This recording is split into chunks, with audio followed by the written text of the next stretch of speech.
Well, howdy y'all. Handy Redneck here. It's 22nd of April, 2019. It's getting on to about noon. Temperature is temperature's up around 74, 75 degrees Fahrenheit. And I ain't got nothing to do. I'll show you the project I've been working on, but it ain't going to be finished for a while because it's stronger than my saws. I'm working on a flower tower. It's about 3 foot tall. And I'll have 15 holes in it that we can plant through. So, but it ain't stronger than my saw. It's stronger than the battery that goes with my saw. It's a very old battery. It's a 10-year-old battery, and it don't like to keep a charge for much more than 5 minutes. So I can get some cutting done, and until I either get a new battery or get me a hacksaw blade. This project's gonna go slow and not get done. But anyway, I wanted to give you guys some kind of update because there ain't much to update. I ain't doing many projects right now because no inspiration, no need to do anything. So that ain't happening. And then with the garden and everything, you can only go do an update every so often on that because, over about a week things will change, but on a day-to-day basis, there ain't a lot going on other than a little bit of grass growing. So, I suppose I could let y'all just sit here and look at the woods and listen to the sounds, but that gets boring too, you know. I will say this, you saw it a little while back in the chicken coop. I had a hen sitting on some eggs. She was one of the older ones, and I found her dead on the nest. I think she had a heart attack or stroke or something, but she was old, and she died on the nest. So I finally got rid of the eggs out from under her. I was hoping maybe one of the other hens would take up her spot and sit on them, but after 3 days of no one sitting on them, now those eggs are gone. So hopefully another hen will decide that it's time to set. Although I ain't got very many hens left that are smart enough to understand that they're supposed to set on eggs. We'll find out.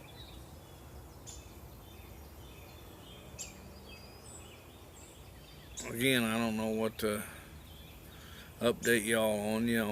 I could do like so many other people, and when you run out of projects and stuff, you just switch over and start talking politics and whatnot.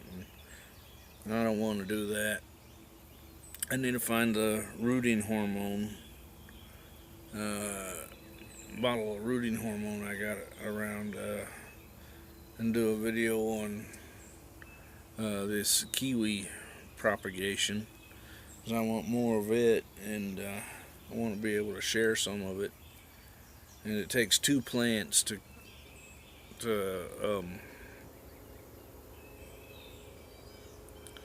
takes two plants to cross-pollinate. So I'm hoping that a clone of a plant counts. I don't know that it will, but I'm hoping. As I mentioned earlier in a different video, the big kiwi got here, it's got buds on it to bloom out this year, but there ain't nothing to cross-pollinate it with, so we probably won't get nothing out of it other than seeing what its blooms look like. But one of the things I'm going to tell y'all, and I'm a firm believer in it, is whether you believe in climate change or not, and whether you believe the climate is changing and getting hotter, or is it getting colder, or is it just changing, it doesn't matter. You need to be prepared for as much as you can. And one of the best ways to prepare for that rainy day is to grow something. It don't have to be a lot, radishes is a 21-day crop. From the time you plant seeds to the time you're eating radishes, it's 3 weeks. Common knowledge is that it takes 3 weeks to starve to death. So, if you started some radishes this week and something catastrophic happened next week, you would not starve to death because you've got radishes that should be popping into your mouth in about another week. So, grow chard, grow leafy greens, grow whatever, grow microgreens, grow something edible. And if you can, make it a multi-purpose edible, like beets. You eat the beet greens, you eat the beets. Turnips, you eat the turnip greens, you eat the turnips. If you can get multiple things out of one plant, then you're better off. If you can pull 2 leaves off of a turnip plant and you got 50 turnip plants, and you pull 2 leaves off of each and make a mess of greens, once a week, and the turnip still has enough leaves to develop a good sized root, then you're eating pretty good over a span of time off of just those. One of the biggest things and problems I have is I had to go buy potatoes yesterday because I was out of potatoes, which is kind of weird considering I always have potatoes. The reason I'm out though is, I don't eat potatoes every day, so the potatoes I did have on hand went to sprouting, so I planted them. That's one of those things, you plant them for a future harvest, So come this fall, I'll have all sorts of potatoes. Hopefully, fingers crossed. And I won't run out. But then come next spring, I may be in a position where I'm starting to run out of potatoes again. It's just me living here. Me and the dogs, that is. So growing food is a good thing, but you can grow too much. You can not grow enough. The balance is growing enough to keep yourself going, and then growing a little extra to plant again next year. Like my carrots, I planted about 300 carrot seeds, and most all of them come up. I'm going to hopefully harvest about 275 of those 300, and then the other 25 or so, maybe even only as few as 10, I'm going to leave to go to seed. So I have seed stock for another time. Normally carrots are a 2-year crop. First year is they've developed the root, and then the second year is when you get the seed. However, you do get the odd carrot that decides it's going to go to seed early, in one season. So if I have any this season that does that, then we're going to do that. But I'm also going to cold store as many carrot roots as I can. Again, between 10 and 25, I think, in hopes of being able to plant them into a bucket or in the ground next year with the sole purpose of them going to seed.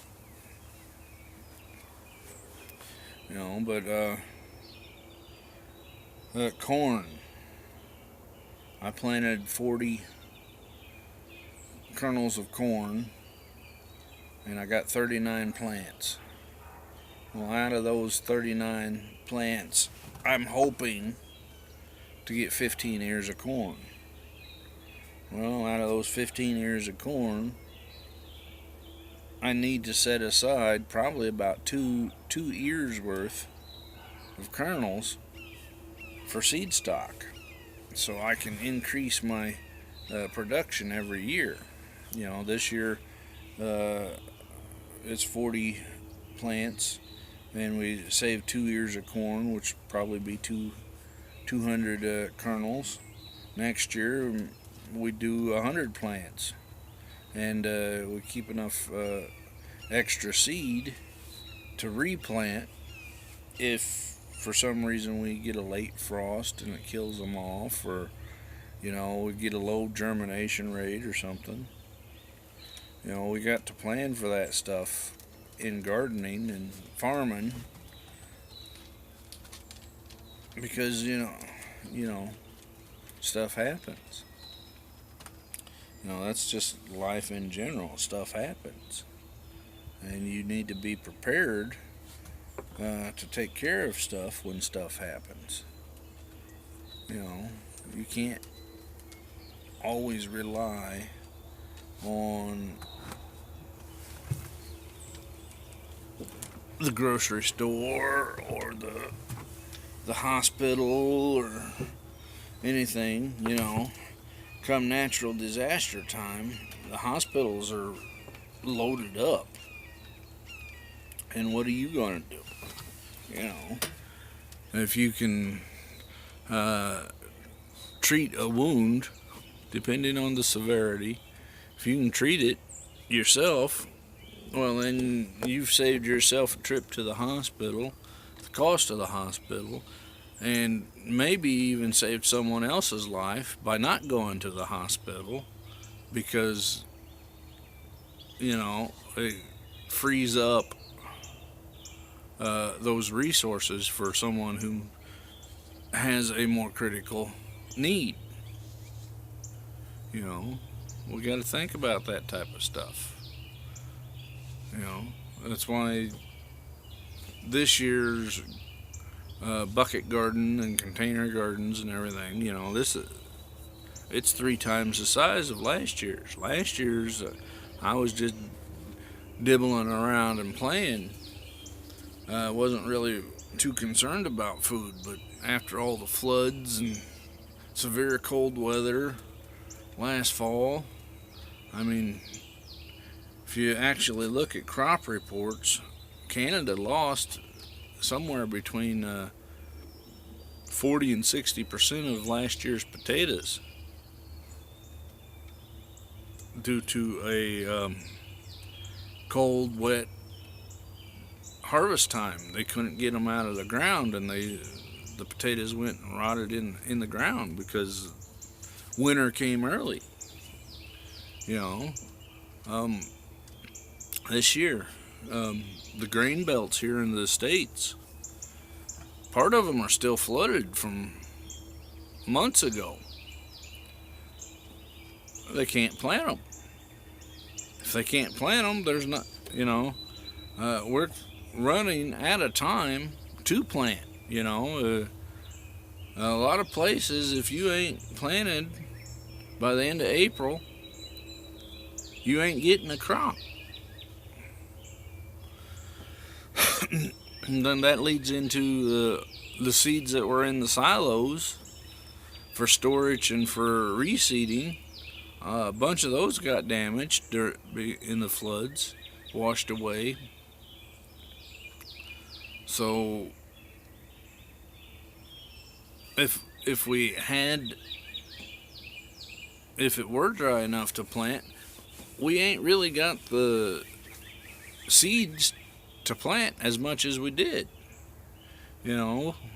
because our seed stock for replanting was in there with the food stock. So it's if we're saving 25% of our harvest for reseeding purposes, well, if we lose 75% of the crop,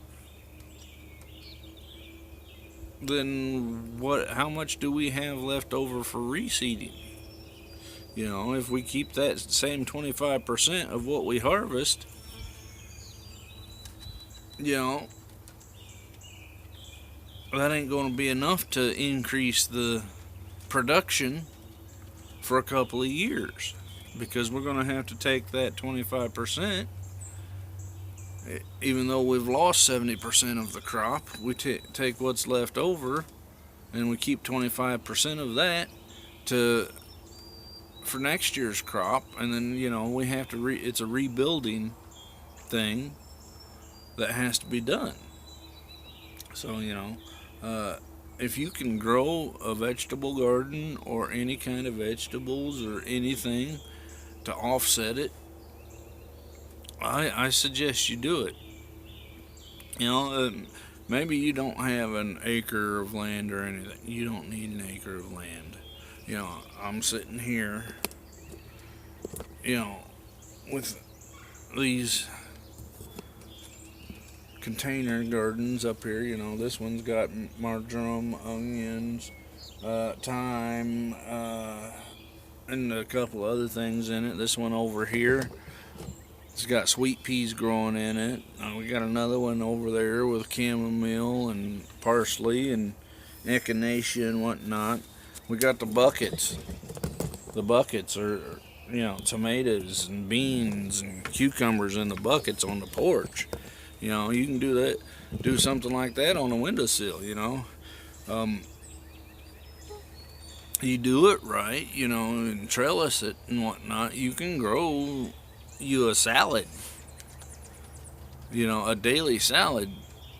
You grow your lettuce, you grow your tomato plant, you grow yourself a cucumber plant, and boom, you got a salad. And if you do it right, you got a salad every day. Oh yeah, it ain't a lot, but when you think about it, you go downtown and buy you a salad somewhere, you're paying $5 a salad. But for $5, you can get seeds and dirt and everything, and have you 100 salads. So, anyway, I'm rambling on. This is a handy redneck. I'll talk at y'all later.